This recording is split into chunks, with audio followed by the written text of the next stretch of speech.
Ladies and gentlemen, I'm very excited tonight because something happened to me that's never happened to me before in all my time in show business. I got paid. No. It's exactly 20 years ago from today since I first started off in show business.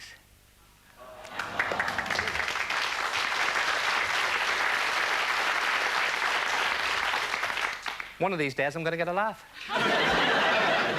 Do you know, I remember starting off. Well, it was home in Bally Go Backwards, and I said to me, Mammy, come here.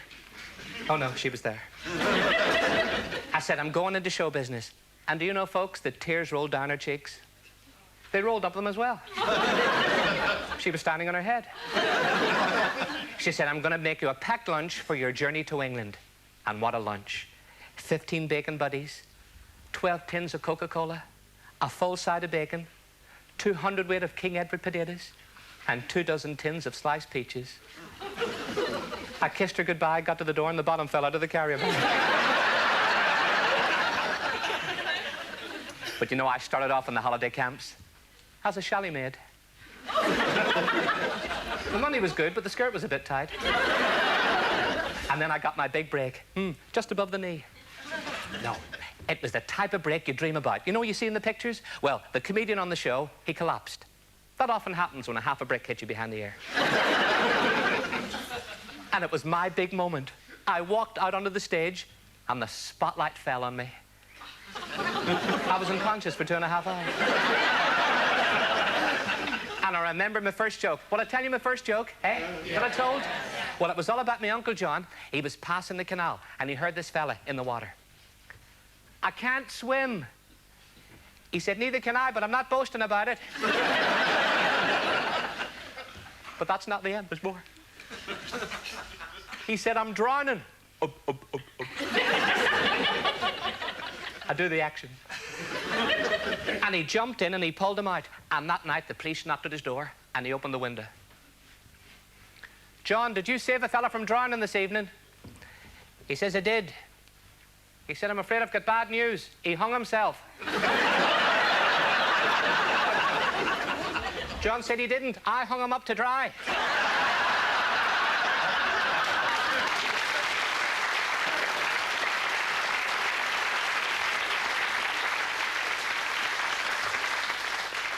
But I persevered, ladies and gentlemen, and in fact, I went to America. And you know, more people know me in America than know me here. 2 people know me in America. I actually played Sam Quent in prison. And afterwards, the governor showed me the electric chair. And it was a horrific sight. He said, I don't suppose you have anything like this over in your country. I said, no. If they're really bad, we make them watch Emmerdale Farm. But that brings us right up to this moment, and only the other day, the Variety Club of Great Britain gave me a luncheon. It wasn't a luncheon that they give to the big stars. A fella drove up in a car and pushed a sausage through the letterbox. But I carried on, and, well, I've got a lovely home. Matron's very nice as well.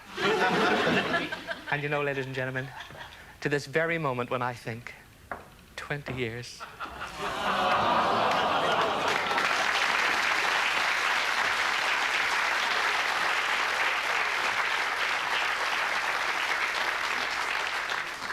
Thank you.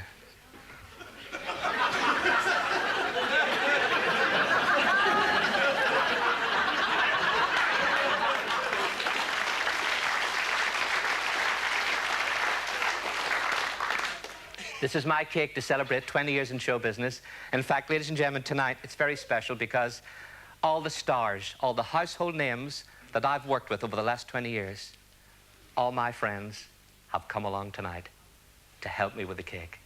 I'd like you all to give them a big warm welcome to all the stars that I've met over the years.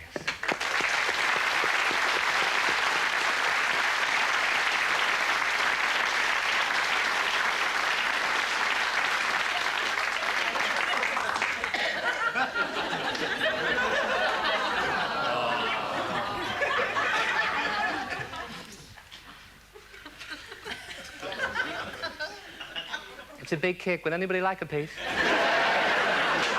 All right, mate.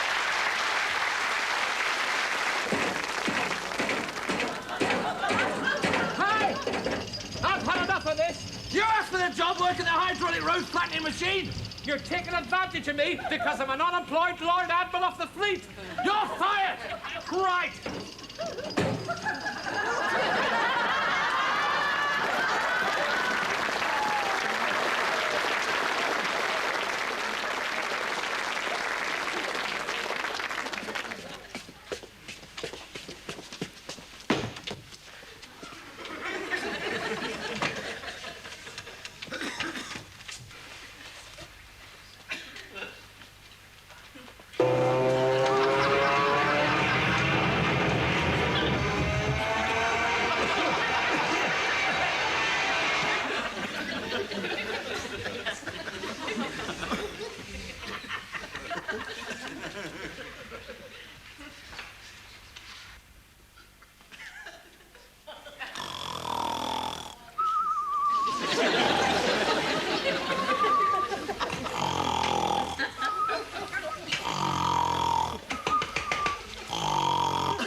Hello, Mammy? Yeah, it's me, Jimmy. Yeah, we're just starting a new series. You know all about it. You've had the windows boarded up. Listen, Mimmy. Mammy, I've got a bed sitter. Yeah. What do you mean, throw her out? No, it's a bed sitting room.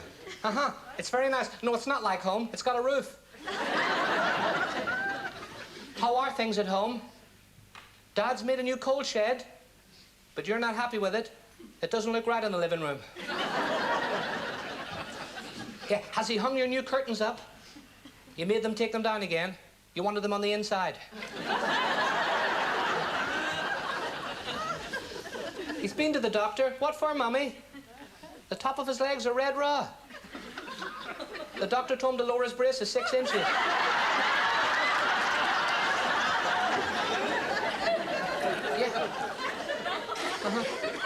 Oh, I know, Mr. Sullivan. He's got a what? A weight problem. Well, if serves him right, he shouldn't have married her. He's 78 and she's 23. Gone on honeymoon. He can't wait for her to get back. Yeah, I know, Miss Tosker. Mm-hmm. Her parrot died. 106 years old. How old was the parrot? Yeah. Right, well, I've got to go, Mommy. I've got to go on with the show. I just want to ask you one thing. Did Uncle John, did he get his new teeth from a National Health? Yeah, they're too tight. He opened his mouth, they shot out, knocked the clock off the mantelpiece. Oh, all right, bye, Mommy.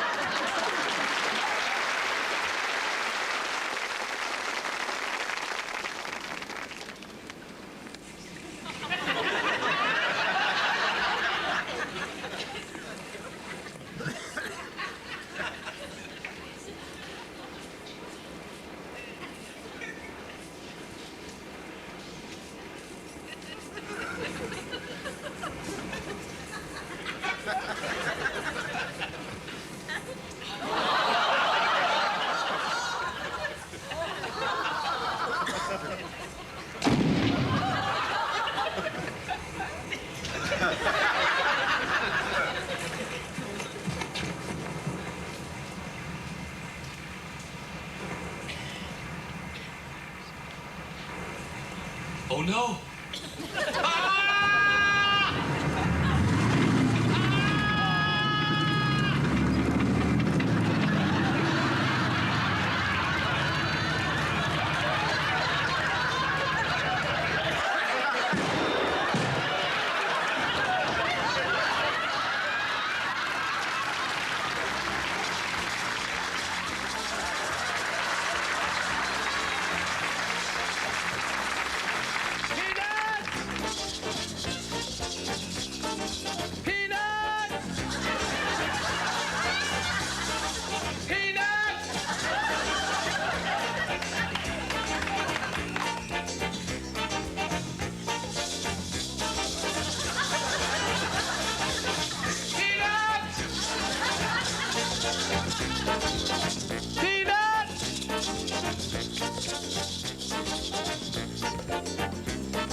Ladies and gentlemen, I can't wait to read this. It's a letter from my mammy this morning.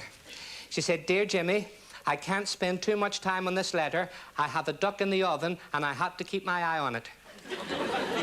It keeps opening the door with its beak and trying to get out.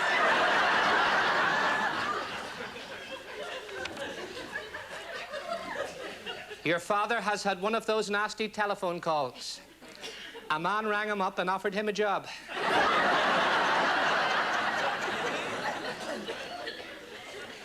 He lost his bus pass last week, but the bus driver was very nice. He said he could run behind the bus for nothing. Your father's getting worse. Last night, he cried out in pain, "I've crushed my ribs."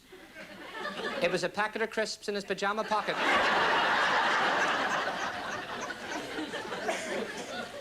Your brother Tommy has grown a ginger beard.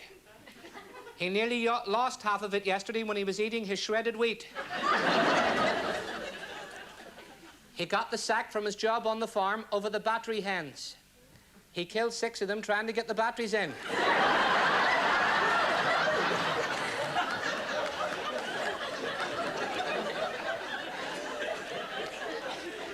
There's a new Chinese takeaway opened up in the village. Last night, your father came home with a till.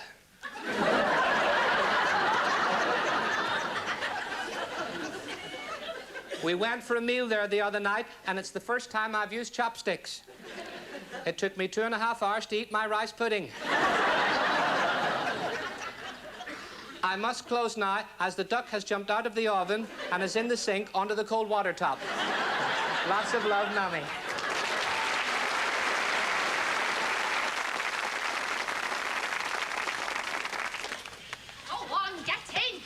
I'll land you in a minute. Oh, yes, you try, you great big yard dog. You weather-beaten face. Me, weather-beaten face? Yes, it's looked like somebody's clotted it with a barometer. Call yourself a husband. You're as much use as a concrete life belt. Why didn't you get that part-time job frightening sailors? What? May I help you at all? No, I can fight her myself. Yes, you young. Anything in particular you would like to see? Oh, how kind of you. We'd like to look at some cushions. The best. Only the very best for my darling wife. How sweet of you, my pet. Well, of course, we do carry a very large range in top-quality cushions. How jolly. Super. Here, for example, we have some of the best in top-quality material. Oh. May we try one? By all means. Oh. Thank you.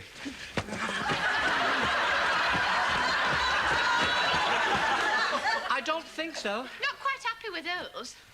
Well, how about these? Oh. We can but try. Indeed.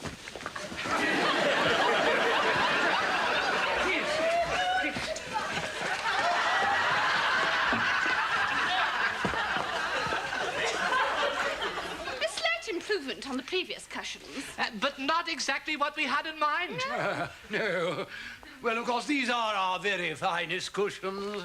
Very full-bodied and very firm. Shall we? Oh, indeed. You and your mother! Oh, get it now! Don't. And you miss! Oh!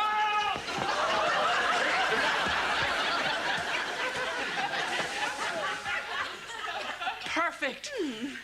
I think we'll take them with us.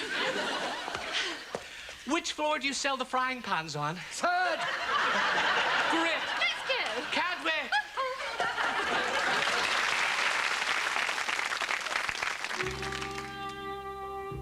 My name is Marlowe. Philip Marlowe. Private eye. I'm minding the other eye for a friend. It was hot. The hottest day in over 25 years. It was hot enough to fry an egg on the pavement. I hadn't been out of the office all day. The streets were full of people frying eggs on the pavement. Business was bad. I hadn't had a decent job since the mysterious disappearance of Selena Scott's shaving mug. I soon cracked that. I couldn't go back to my apartment. I was behind with the rent and my landlady was being awkward over back payments. She refused to take colored beads and a bag of salt. I looked at my watch. It was in the pawnbroker's window. Pawnbroker's was in the corner of 4th and 5th. Not far from my office, which was on the corner of 1st and 2nd. It was 10:15. There was no sense in waiting for a client at 8:20. I was going to call it a day and call in for a drink at Paddy the Greek's. I was just about to leave when there was a knock on the door. That's close enough. The door opened and she walked in. I knew she was walking. I could see her legs move. I'm no fool. She was the type of woman you could take home to your mother if you wanted to frighten the life out of your father. She was beautiful. She was ruthless and about as warm as a frozen dinner for one. She caught up with me at last. There was a smile on her face. Anywhere else it would have looked ridiculous. And you wouldn't have been able to see it anyway. She had a grudge. It was a German car. I'd heard it pull up outside. I knew I couldn't reach for my gun. It was at home on the sideboard. She had a tiny mole on her cheek. It just sat there staring at me. Any second now. My past life flashed before me. It was disgusting. I wished that I'd stayed with my father on the milk round. I would have done if he hadn't have bought the horse. I knew that all the alibis in the world wouldn't get me off this particular hook. She had me cornered and she knew it. This was it. Tough luck, Marlowe. This is the big full stop. I didn't want to go like this, but I was ready. Any second now. Would you care to help our cause?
Ladies and gentlemen, you've been a great audience. Well, you made me laugh. And to all the viewers watching at home, if you have enjoyed the show, please tell your friends. If you haven't, tell them you were watching the BBC. Oh, and a special mention to some people watching that never really get a mention, ladies and gentlemen. All the people in prisons. Oh. Good night, Dad. And I'd like to finish with a number made famous by the great Glenn Miller. Thank you. Don't sit under the apple tree with anyone else but me. Anyone else?